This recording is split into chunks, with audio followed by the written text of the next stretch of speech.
Hi guys, this is Narayan Gujar और स्वागत है आपका अपने YouTube channel economics by Narayan Gujar में। हम लेकर आए हैं आपके लिए इकोनॉमिक्स अर्थशास्त्र विषय के मोस्ट इंपॉर्टेंट और एक्सपेक्टेड एमसीक्यू सीरीज का पार्ट 7, जो कि आपके आने वाले एनटीए नेट जून 2020 एग्जाम के साथ साथ DSSB, KVS, NVS, PGT economics के होने वाले एग्जाम्स में काफ़ी हेल्पफुल रहने वाले हैं। साथ ही ये videos RPSC first grade economics, college lecturer, PhD entrance test व अन्य कई कंपटीशन एग्जाम्स में स्टूडेंट्स के लिए काफ़ी ज़्यादा हेल्पफुल रहने वाले हैं। तो न्यू वीडियोस और न्यू अपडेट्स के लिए इस चैनल को सब्सक्राइब करें और अपने फ्रेंड्स के साथ शेयर करें। तो बिना टाइम वेस्ट के स्टार्ट करते हैं आज की इंपॉर्टेंट एमसीक्यू सीरीज का पार्ट 7।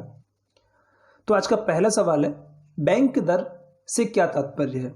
जिस पर व्यापारिक बैंक उधार देते हैं, जिस पर केंद्रीय बैंक व्यापारिक बैंकों के बिलों की पुनर्कटौती करता है, महाजनों द्वारा बैंकों को जिस दर पर उधार दिया जाता है, बैंक जनता को जिस दर पर उधार देता है। तो देखिए, बैंक दर, बैंक रेट जो होती है, उसका मतलब ये होता है कि जब केंद्रीय बैंक यानी कि आरबीआई कॉमर्शियल बैंकों को कोई पैसा उधार देता है, तो यहाँ इसकी परिभाषा ये होती है कि बैंक दर उस दर को कहते हैं जिस पर केंद्रीय बैंक यानी कि आरबीआई लोन देगा किसको?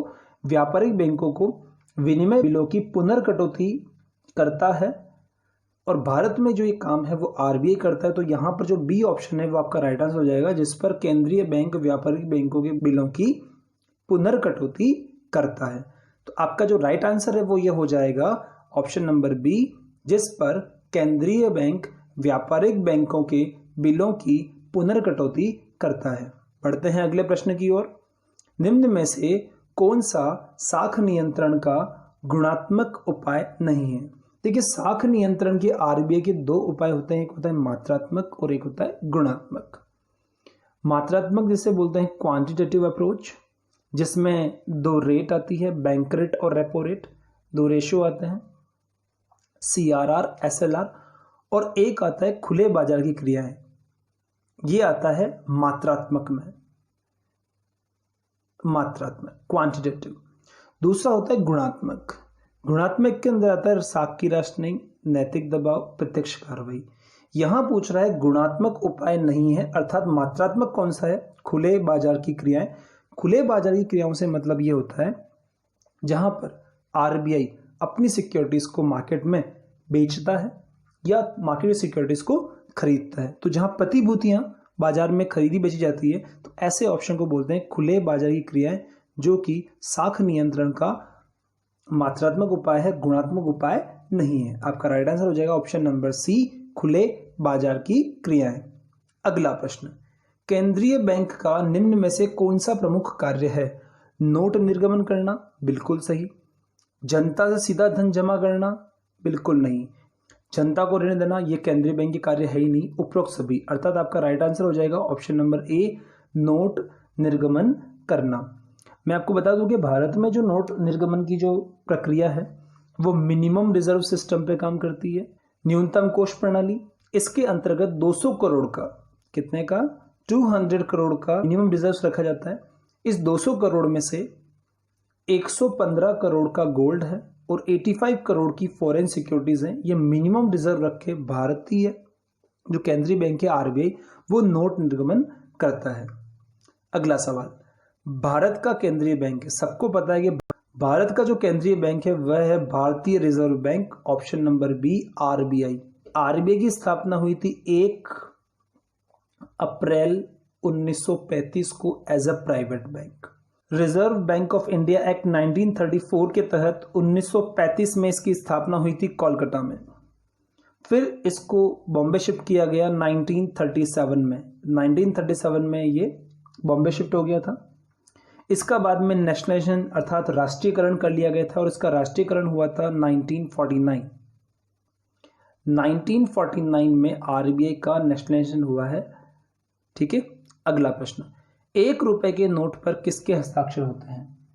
आपको बता दूं कि आरबीआई का कार्य होता है नोट निर्गमन करना, मगर 1 रुपए का नोट आरबीआई जारी नहीं करता है। 1 रुपए के नोट को भारत सरकार खुद जारी करती है और इस पर साइन होते हैं वित्त सचिव के। आपका राइट आंसर हो जाएगा ऑप्शन नंबर सी, वित्त सचिव। आरबीआई के बारे में कुछ और जानकारी दे देता हूँ। आरबीआई के अभी प्रेजेंट गवर्नर हैं शक्तिकांत दास, जो कि 12 दिसंबर 2018 से अभी तक गवर्नर हैं। एक क्वेश्चन, भारत के अकेले एक ऐसे प्राइम मिनिस्टर जिनके साइन नोट पर भी हैं। तो आपके मन में सवाल होगा कि क्या प्राइम मिनिस्टर नोट पर साइन कर सकते हैं? नहीं, नोट पर साइन सिर्फ आरबीआई के गवर्नर कर सकते हैं। और ऐसे प्राइम मिनिस्टर सिर्फ एक हैं, डॉक्टर मनमोहन सिंह, जिनके साइन नोट पर भी हैं, क्योंकि वो पहले आरबीआई के गवर्नर भी रह चुके हैं 1982 टू 1985। 1982 से 1985 तक वो आरबीआई के गवर्नर थे और बाद में वो प्रधानमंत्री बने। तो भारत के अकेले एक ऐसे प्राइम मिनिस्टर जिनके साइन नोट पर भी हैं, डॉक्टर मनमोहन सिंह। अगला सवाल, उपभोग की सीमांत प्रवृत्ति का सूत्र है। यहां पूछा गया है उपभोग की सीमांत प्रवृत्ति, अर्थात marginal propensity to consume. Marginal propensity to consume का फॉर्मूला होता है change in consumption upon change in income, delta C upon delta Y. तो ये सूत्र हो जाएगा ऑप्शन नंबर सी। यहाँ फर्स्ट ऑप्शन है delta S upon delta Y.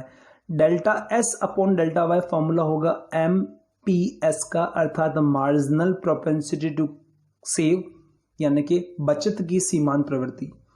एक ऑप्शन याद रहेगा सी अपॉन वाई। सी अपॉन वाई करेंगे तो उसे बोलेंगे उपभोग की औसत प्रवृत्ति, अर्थात एपीसी। क्लियर? तो आपका राइट आंसर हो जाएगा option number C, delta C upon delta Y. अगला प्रश्न, एमपीसी का अधिकतम मूल्य क्या होता है? देखिए, दो टर्म चलती है, एक होता है एमपीसी और एक होता है MPS, marginal propensity to consume और मार्जिनल प्रोपेंसिटी टू सेव। एक का मतलब आपकी आय है, आय का कुछ हिस्सा आप खर्च करेंगे, कुछ हिस्सा आप बचा लेंगे, अर्थात यहां पर दोनों को जोड़ने से हमेशा एक आएगा। यहां लिखा हुआ है एमपीसी का अधिकतम मूल्य हो सकता है। तो एमपीसी का अधिकतम मूल्य तब होगा जब सेविंग आप कुछ भी नहीं करेंगे। सपोज टू बी आपकी आय 1 है, सेविंग 0 है, तो आप पूरा का पूरा अपने इनकम को आप खर्च कर देंगे। तो यहाँ पर इस फॉर्मूले के अकॉर्डिंग जो मैक्सिमम एमपीसी की वैल्यू है वो हो सकती 1। आपका राइट आंसर हो जाएगा ऑप्शन नंबर बी, 1। अगला प्रश्न, यदि APC is equal to APS, तो एपीसी और एपीएस का मान अलग अलग होगा। तो दोनों को जोड़ने से अगर 1 आता है और ये दोनों अगर बराबर हैं तो आपका राइट आंसर हो जाएगा 0.5, because 0.5 plus 0.5 is equal to 1। यानी आधा पैसा आपने कंज्यूम कर लिया, आधा पैसा आपने सेव कर लिया, तो राइट आंसर हो जाएगा ऑप्शन नंबर सी। अगला प्रश्न, एमपीसी तथा एमपीएस का जोड़ कितने के बराबर होता है? तो अभी बताया था MPC plus MPS is equal to 1, तो आपका राइट आंसर हो जाएगा ऑप्शन नंबर डी, 1। अगला प्रश्न, समग्र मांग किसके बराबर होती है? यहां आपसे पूछा गया है एग्रीगेट डिमांड सी प्लस आई, कंजप्शन प्लस इन्वेस्टमेंट। क्लियर? यहां समग्र पूर्ति होती है आई प्लस एस। अगला प्रश्न, जब उपभोग की सीमांत प्रवृत्ति अर्थात एमपीसी 0 के बराबर हो तो गुणक का मूल्य होगा। देखिए, यहां गुणक का जो फॉर्मूला होता है वो होता है 1/1 माइनस एमपीसी। क्लियर? अगर एमपीसी 0 होगी तो यहां 1 माइनस एमपीसी में 1 माइनस 0 हो जाएगा, तो 1/1 माइनस 0 तो आ जाएगा 1/1, और 1 को 1 से भाग देने पे आपका आंसर आएगा 1, अर्थात ऑप्शन नंबर बी। अगला प्रश्न, जब बचत की सीमांत प्रवृत्ति अर्थात एम पी एस 0.5 है तो गुणक होगा।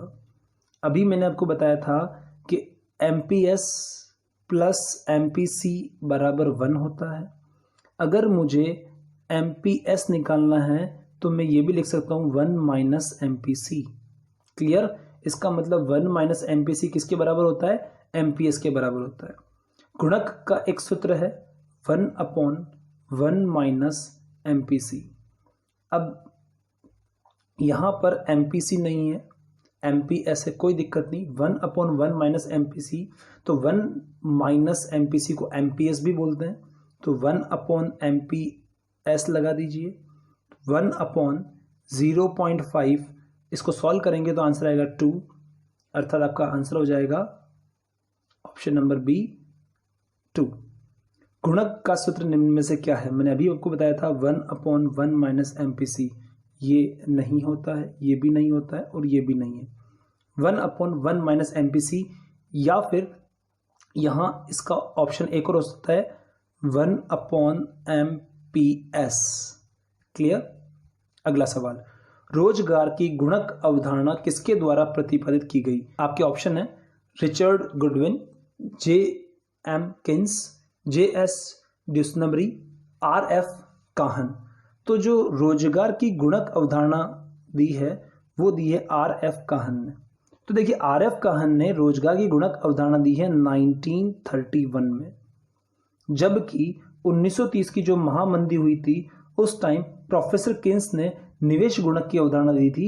निवेश गुणक जिसे आय गुणक भी बोलते हैं, मगर यहाँ पूछा गया है रोजगार गुणक, तो यहाँ किन्स नहीं होगा, R.F. काहन आपका राइट आंसर हो जाएगा। तो ये था इकोनॉमिक्स के इंपॉर्टेंट MCQ सीरीज का पार्ट 7। अगर आपको कोई भी क्वेरी या कोई सजेशन हो या किसी स्पेसिफिक टॉपिक में आपको डाउट हो तो आप हमें नीचे कमेंट सेक्शन के थ्रू बता सकते हैं। साथ ही इस चैनल से जुड़ी सभी जानकारी के अपडेट के लिए आप हमें फेसबुक, इंस्टाग्राम और ट्विटर पर फॉलो कर सकते हैं। तो मिलते हैं अगले वीडियो में, and don't forget to subscribe and hit the bell icon.